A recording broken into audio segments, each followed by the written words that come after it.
Assalamualaikum warahmatullahi wabarakatuh. Mohon izin memperkenalkan diri, nama aku Aryan Fadila dengan NIM 205090501111035. Kali ini aku bakal jelasin tentang prinsipal komponen analyze. Tanpa berlama-lama lagi, langsung aja. Data yang aku gunakan di sini adalah data dari dataset namanya itu Argentina Provincial Data. Itu bisa diakses di website ini. Nah, ini berasal dari Kaggle. Kalau teman-teman tahu, ya ini ya. Ini berisikan data provinsi dari negara Argentina. Variabel-variabelnya tertera pada layar. Nah, ini ya, ada contohnya. Oke, kita udah ke RStudio. Caranya gampang banget. Ini sintaks yang udah aku kerjakan. Dan ini kita mulai dari import data ya. Oke, yang pertama kita bakal ke library reader. Library reader ini gunanya untuk meread dia berupa teks kayak gitu atau CSV.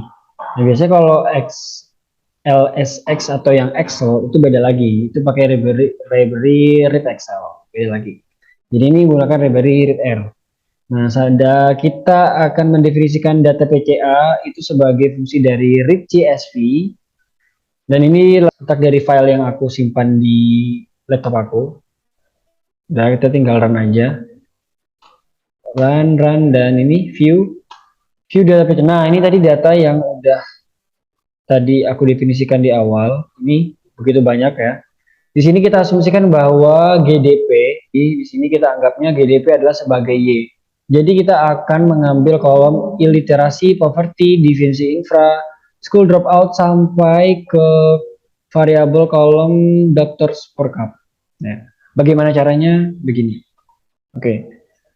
Nah, pertama kita mengambil variabel yang telah ditentukan. Jadi ya, kita definisikan data PC aku itu sebagai partisi data yang kita ambil. Data PCA kotak ini itu ada koma min 1 sampai 2. Itu artinya adalah kita mengambil selain dari kolom 1 sampai 2. Kolom 1, kolom 2. Jadi dari definisi tadi kita mengambil selain yang ini. Kita jalanin taran dan kita lihat datanya. Nah, udah kan ya. Udah terambil selain dari provinsi dan juga GDP ya. Oke. Setelah itu kita akan langsung lakukan analisis PCA, teman-teman. Untuk PCA itu kita definisikan hasil PCA sebagai fungsi dari PRCOM. PRCOM X sama dengan X ini datanya, data PCA aku yang tadi kita ambil ya partisinya. Terus scale. Scale ini untuk menstandarisasi data. Terus center, ya udah center ini udah rata-ratanya. Itu juga true. Oke, tinggal kita run aja. Nah, ini kalau kita mau lihat hasilnya apa aja, hasil PCA-nya, kita bisa ngetik names hasil PCA. Nih, jadi nanti akan memuat standar deviasi, rotasinya juga, centernya juga, scale dan juga X-nya, kayak gitu. Sekarang kita coba lihat hasil PCA-nya. Nah, ini dia ya. Kita udah ada standar deviasi, proportion of variance, cumulative proportion. Nah, ini nanti bakal menentukan komponen utamanya. Daya aman ya. Lanjut kita ke hasil rotasinya bagaimana? Ini dia, rotasi. Nah, ini nanti bakal juga menentukan variabel mana yang akan masuk ke komponen 1, apakah komponen 1, apakah komponen 2, dan seterusnya. Masuk ke penentuan komponen utama. Baik, yang pertama, ada 3 cara untuk dapat menentukan komponen utama, yakni ada proporsi cumulative variance, terus ada dari nilai eigenvalue, sama yang terakhir adalah dari script plot. Untuk yang pertama, kita ke proporsi cumulative variance. Di sini menyebutkan bahwa aturan yang lebih pelit adalah mempertahankan nomor yang menyumbang 70% sampai 80% dari total keragaman tim 2002. Jadi nanti ketika kumulatif ragamnya di antara 70% sampai 80%, maka akan menjadi jumlah dari komponen utama yang terbentuk. Nah, ini kita ke RStudio-nya, kita lihat dari summary hasil PCA tadi yang udah kita definisikan. Ini summary. Nah, ini. Kita di sini ada kumulatif proportion, cumulative proportion. Nah, ini yang kita lihat. Ketika dia di antara 70 sampai 80%, maka akan menjadi penentu jumlah komponen yang terbentuk.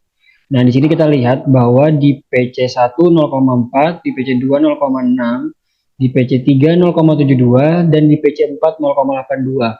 Nah, karena di PC4 ini 0,82 udah lebih dari 80%, Jadi kita mengambil ke sampai PT3. Karena cara kita untuk dapat menulis persamaan dari setiap komponen.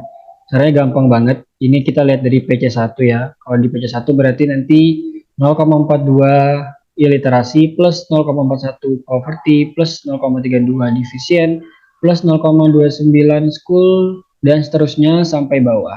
PC2 juga min 0,025 literasi plus min 0,036 poverty plus 0,28 division dan seterusnya. Nah, sehingga hasil persamaannya sebagai berikut. Nih, PC1 ada ini 0,42 iterasi, 41 properti dan sebagainya, PC2 min 0,02 iterasi dan seterusnya, PC3 juga 0,09 iterasi dan seterusnya. Terus bagaimana cara kita untuk menentukan variabel? Variabel itu termasuk komponen keberapa? 1, 2 atau 3. Nah, ini caranya tadi kita lihat juga hasil rotasinya. Di sini kita akan bandingin PC1, PC2 sampai PC3. Karena apa PC1, PC2, PC3? Karena tadi hasilnya menyebutkan bahwa terbentuk 3 komponen. Jadi kita bandingin ya. Pertama untuk variabel iliterasi. Kita lihat di sini nilainya di PC1 0,42, di PC2 min 0,02, di PC3 0,09.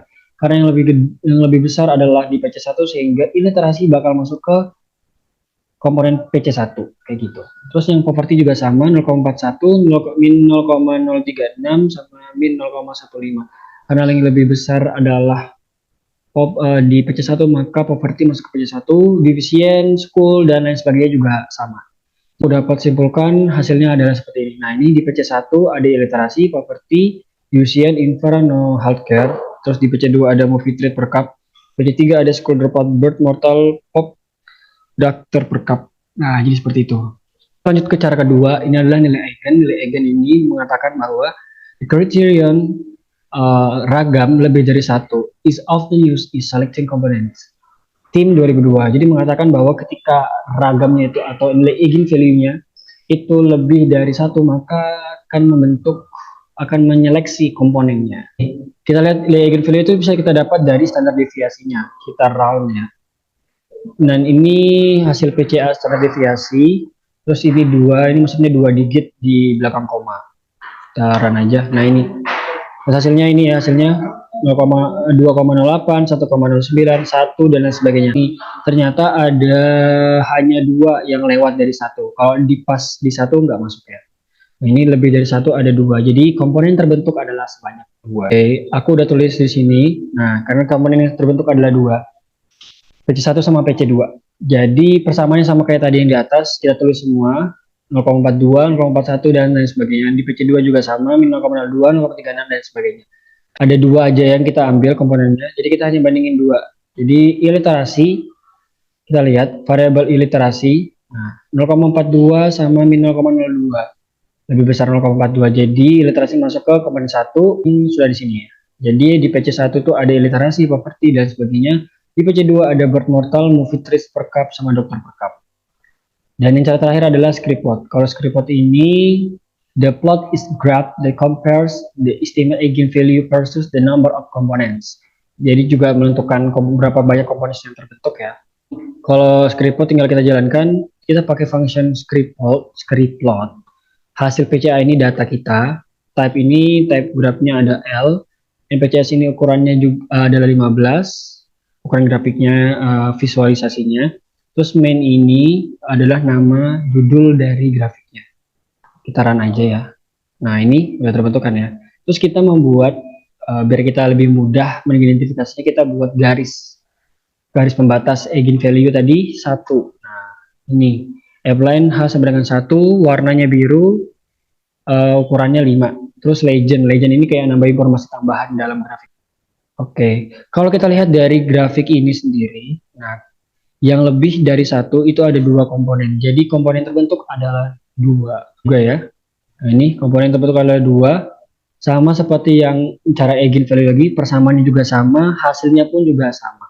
Realisasi dari PCA, kita pakai library Facto Extra, dan ini FPIZ PCA, ini kita mau ambilkan grafik PCA.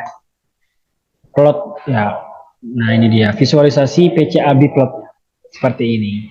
Mungkin sekian dari aku. Thank you banget yang udah dengerin. Wassalamualaikum warahmatullahi wabarakatuh. Salam Sastika.